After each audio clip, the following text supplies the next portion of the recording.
Evening folks, this is my unboxing review of the INDUCTRIX, I think that's how you pronounce it, FPV bind and fly, all in one package. Now they do an RTF version for those of you that have not got the added accessories that you will need. I've also purchased 4 fresh batteries, as it's a must. You must, it's not worth just having one, man, really. Just buy yourself one and get 4. Bought this today courtesy of my friend at Hurricane Models. Good place to go. I'll post a link with where you can buy it from. Get down there and purchase them. It can be one of the cheapest on the net, and pretty good customer services. In fact, 10 out of 10 on the customer services. Any issues, any problems, they'll sort you out, don't worry about that. So here it is, the unboxing. What we'll do is we'll adjust my camera to give you a bit more viewage, like so. Sorry to all the guys that watch my other videos with the non-landscape view. I didn't have nothing to hold my phone with, and that's just how it is. So here we go. We've got the INDUCTRIX. Already cut the sellotape, save a bit of time, you know. Got your little packages, your destruction manuals. Comes with a handy little USB charger that I'll never use, so that stays in the box because I use my LiPo charger. And it also comes with 1 battery, as you can see. 45C discharge. It's a single cell, 3.7 volt, 200 milliamp. Sorry, focus has gone a bit pants. Come on, focus. Focus me up on the battery, please. There we go. There it is. So that's your battery. Now to get the little INDUCTRIX out. Quite a fiddly package to get out, so try not to launch your INDUCTRIX over. Now, on first appearance, it's pretty light considering with the FPV camera.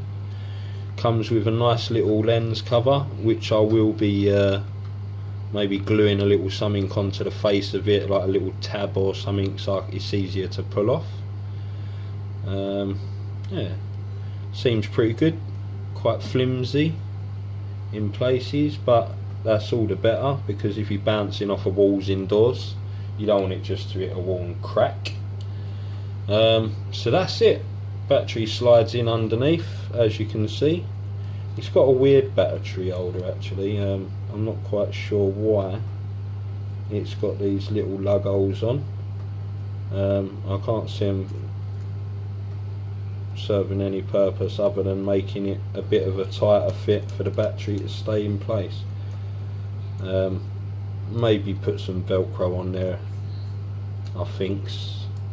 That'd be my protocol, is bang a bit of Velcro in there. Yeah. But that's it, and then there's your plug. I'm not going to plug it in because I'm going to quickly pause the video, go and make myself a cup of tea, and get back on it, start the binding process. Bam, there it is, all the essentials you need for any build video or any, you know, unboxing review video, or just for anything really.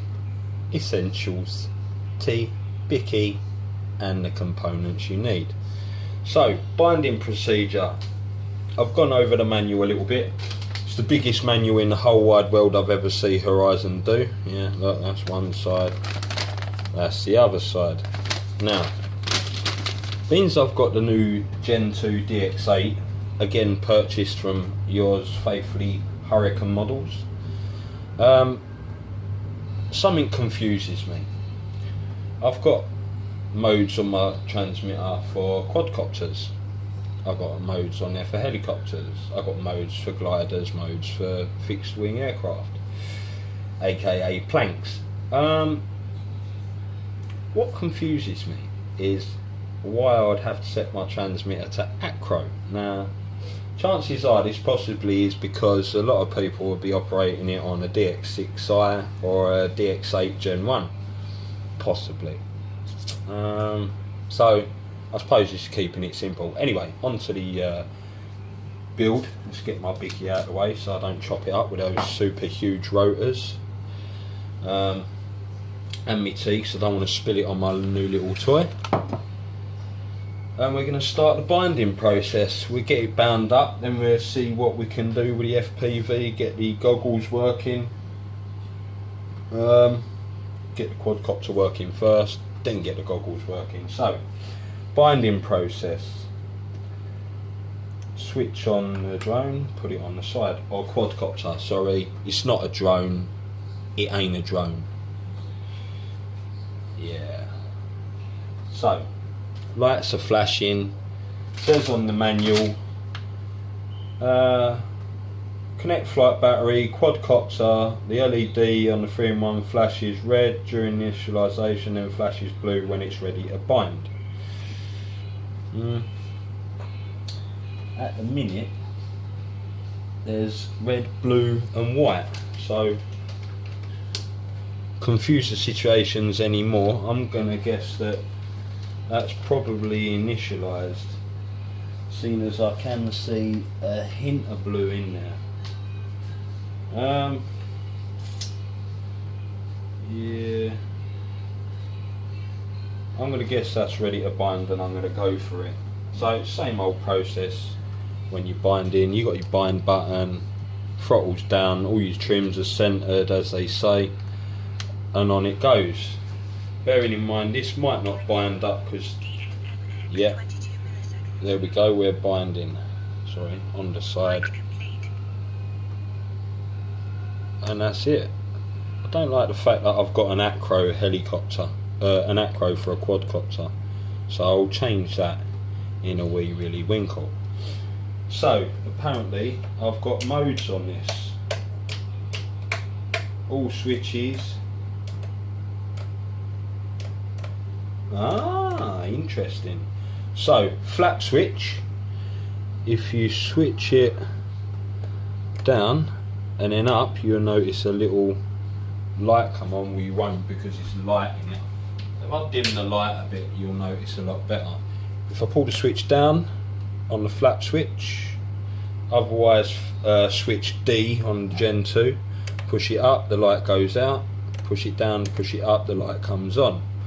That's apparently changing modes. Got to turn that annoying beep off of my half throttle because it drives me mad. And there it is. Whoa, I'm guessing that that's in acro mode, as it does state on the manual. Mode 1, no, not that. Stability mode, blue LED. Agility mode, red. States it right somewhere there that it ain't gonna let me show you, but never mind anyway. So, saying that, we're now in stability mode,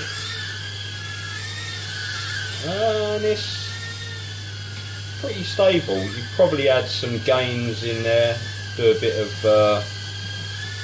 dialing into it, you know what I mean, lads. And for those that don't, I'm talking about rates and expo. Rates and expo, I tend not to mess about with it. I like to hone my fingers into my remote. Now, that's minimal movements on that, and yeah, it's pretty good little multi. In fact, it flies really well. I think it actually controls a lot better than the old Blade Nano. I didn't think much of that. I got rid of it, which is why there ain't no review video on it, because it was pants. So that's it, guys. You gotta switch off the multi, switch off your transmitter. That should save all your doodahs. And, you also get a little ticket here that tells you the, I think that's the channels to your goggles or receiver, whatever you got. You got Fat Shark and Immersion on the top line, which is down in the bottom right hand corner. You won't be able to see it, but I can, so I'll let you know what it is. Second one is Race Band, and then you got Band E and Band A, I'm guessing there for like some of the Bosch cams, stuff like that. Yeah, so now I've done that, I'm gonna whack the battery on charge, because that was the first instance, and then I'll be back for a little bit of the FPV side of things, and maybe try and get a little view inside the goggles, or maybe set up my other FPV set up just to check it out. Back in a mo. Right guys, back again after a little bit of playing. What I didn't realise, or I did realise but I forgot about them, I've got a whole packet of batteries there. They're all charged for my old, well, was charged, sort of on storage charge, but luckily for me one was charged because I was messing about with another FPV rig micro size the other day. So rather than wait for the other one to charge, I'm going to crack on with this, because I cannot find my lead that I adapted to plug into my normal LiPo charger, so I'm having to do what I said I don't do, and that's use the USB. Not happy about that. I hate those USB chargers. I hated the battery chargers that you used to get with a lot of the UMX stuff. They're pants. In my opinion, they are pants. So it's all plugged in. Pretty good picture really, considering I've got the old Predator V2s I've got. It's quite a nice clear picture. Don't know whether you're able to see in there.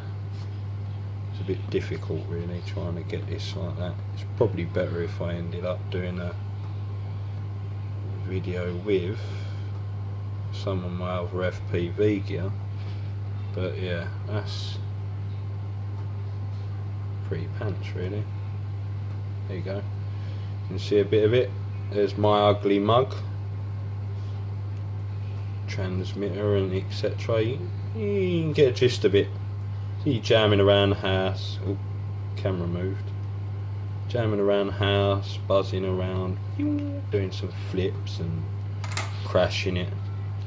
So yeah, pretty simple. I mean, I only had to switch on my goggles and flick a channel and there it was, FPV ready to go. Get one. I'm not sure what this button is. I think that's something to do, I'm going to go over that right now before I go. Yeah, FPV camera, video transmit. Basically that button is for changing, hold on, power on your receiver, make sure channel is clear. Select desired video transmitter channel by pressing the button on the quadcopter as shown. So yes guys, that there is your select button for switching your channels. Yeah, so other than that, a buzzy little quad. Buy one, you'll like it. Thanks for watching. Feel free to subscribe, like, comment, whatever you like. If you like, if you don't like, don't worry about it. It's not the end of the world, and I'm not going to die because someone ain't commented or liked my video or subscribed. And yeah, enjoy the evening as I'm about to, because I'm going to get quad bashing around the house. Thanks for watching again. This is me, RCD, signing out.